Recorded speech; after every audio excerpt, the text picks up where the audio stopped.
Chapter 104. Unrequited Love. Hyunki chose to be free at last from Rosemary. Then when he came to visit his son, he saw Riel and Hyung-sik swimming in the pool. Out of excitement for seeing his dad, Hyung-sik fell from the float into the water. Hyunki saved his son, and Riel's heart seemed to soften up for Hyunki. Akio sees how Hyunki placed Riel and Hyung-sik under his arms. Riel never refuses Hyunki's move. That led to Akio's dismay. He suddenly bid to leave, too disappointed to see Riel toning down for Hyunki. Akio could not accept it, and he left hurt and confused. Riel followed Akio, asking, "You just arrived. Why the sudden leave?" Akio just stared at Riel indescribably, puzzling Riel. He left without a word, but with a severe face. Later in the day, Akio went to his company to meet with his architect team rather than go home. His team was surprised. "Sir Akio, we thought you'll spend the day with your godson." "That's also what I thought, but I'm here anyway." "Anything you would want to share about the plans you're preparing?" Akio asked, but deep inside his thoughts, he wanted to distract himself from his gloomy ruminations. "We're nearly finished. We'll present it to you, sir. We just need some polishing to make our presentation acceptable to you," one of the team expressed. Akio nodded, and before leaving the room, he said, "I'll be in my office, so if you're ready, just knock."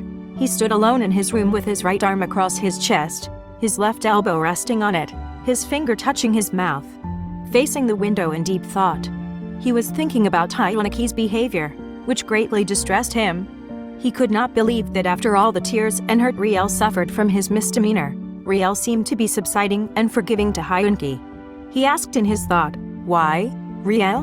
What made you change your mind about Hyunki? Are you having a change of heart? Why can't you see my pure intentions for you? Was I only a friend, after everything we've been through together? Can't I be a lover to you?" His forehead wrinkled, his eyebrows furrowed in deep thoughts, and his eyes became beady with tears when he felt someone standing by his side. He looked to his right side, and there Nicole stood. She was looking at him closely with a curious gaze. "You're so deep in your thoughts that you didn't notice me entering. What's troubling you, Akio?" Nicole walked closer with a concerned look. "It was nothing, Nicole. Is there something you want to say?" This time Nicole got closer, and Akio flinched. "I was looking at you, and you seemed troubled. Were you thinking about Riel again?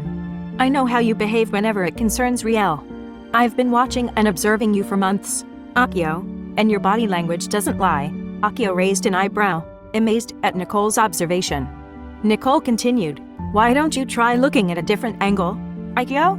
Your vision is always in a straight direction toward Riel. Why don't you try shifting your eyes from other directions, so you can notice that someone like me was also concerned about you, watching and waiting until your eyes would befall me?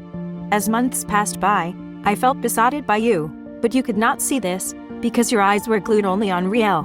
Day by day, my love is becoming intense, and so is your passion for Riel. Still, sad to say, my love for you and your passion for Riel were both unrequited. Is it high time that you should begin noticing me?" Nicole moved her body closer to Akio, her hands on Akio's chest. At the same time, Akio couldn't resist Nicole's move, and their eyes met, gazing at each other longer. Nicole tiptoed to reach Akio's face, making their faces closer, and Akio froze. Nicole pressed her lips to his. Akio held Nicole's arms to push her away, supposedly.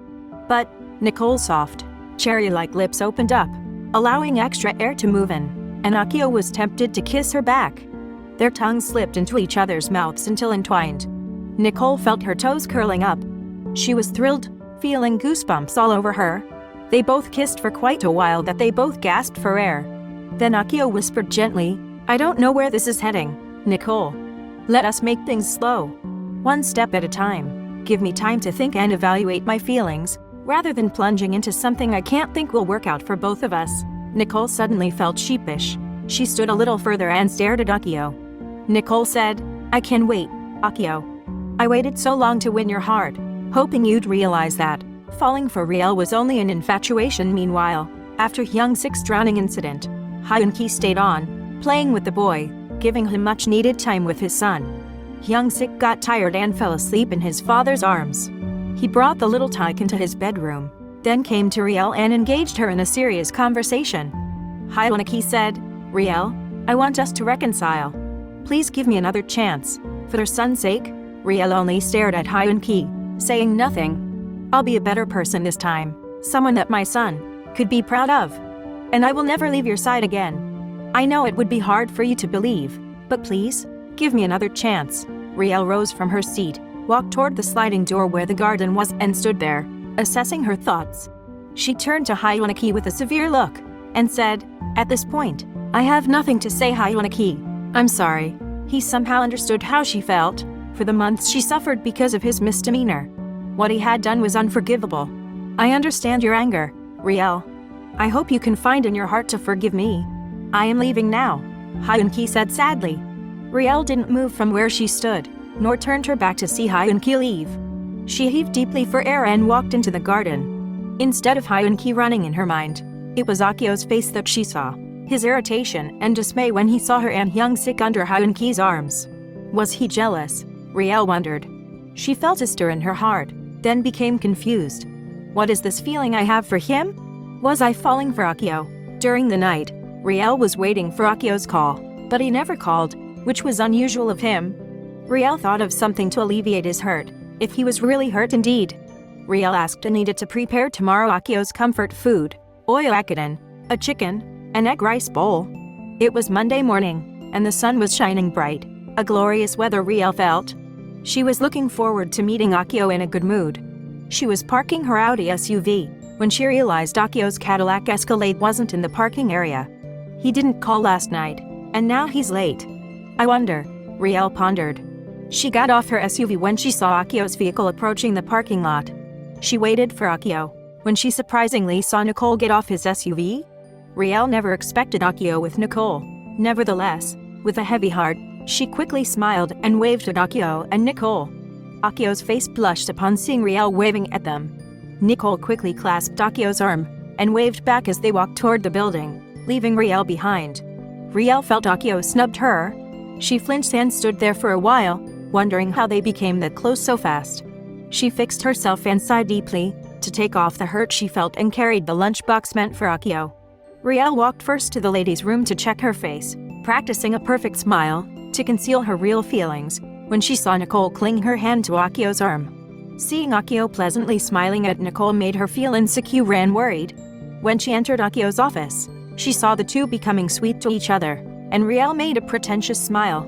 Riel greeted, "Hi, you seem to be sugary-coated. The ants might swarm all over both of you," she jested, still smiling, but deep inside, her heart was aching. Akio whispered loud enough for Riel to hear, "I'll see you at the presentation. Then we'll have a lunch date." "Okay." Nicole was thrilled, glimpsed at Riel, and left the room. Likewise, Riel turned to fix her table, trying to conceal her hurt and the tears about to shed. She looked at the lunchbox that was supposed to be for Akio, but then she placed it under her table, then paid attention to the documents. The two were quietly working. Their tables faced each other, and both were making side glances, feeling each other. After a long silence, Riel rose and brought the lunchbox she had prepared for Akio. "By the way, Akio, I brought you something to lighten your spirit, your comfort food." Riel gave a douche smile. "Were you the one who cooked that for me? Or was it?" Anita, Akio asked rudely, and Riel felt slighted. "So, you would not want to eat this, because it wasn't me who prepared this for you, is that it?" She felt disappointed. Akio sarcastically smiled. Riel exclaimed to cover her hurt pride, "Oh? I'm so sorry that you became picky so suddenly." Riel, pouting, pulled back the box and simultaneously turned around against Akio, leaving him shocked. Akio let Rieler's comment pass without taking back his sarcasm, and continued working on his papers. A few minutes later, feeling uneasy, he left his seat with a drastic move, banging his drawer and tipping his pen with noise. That startled Riel, and likewise frowned at Akio.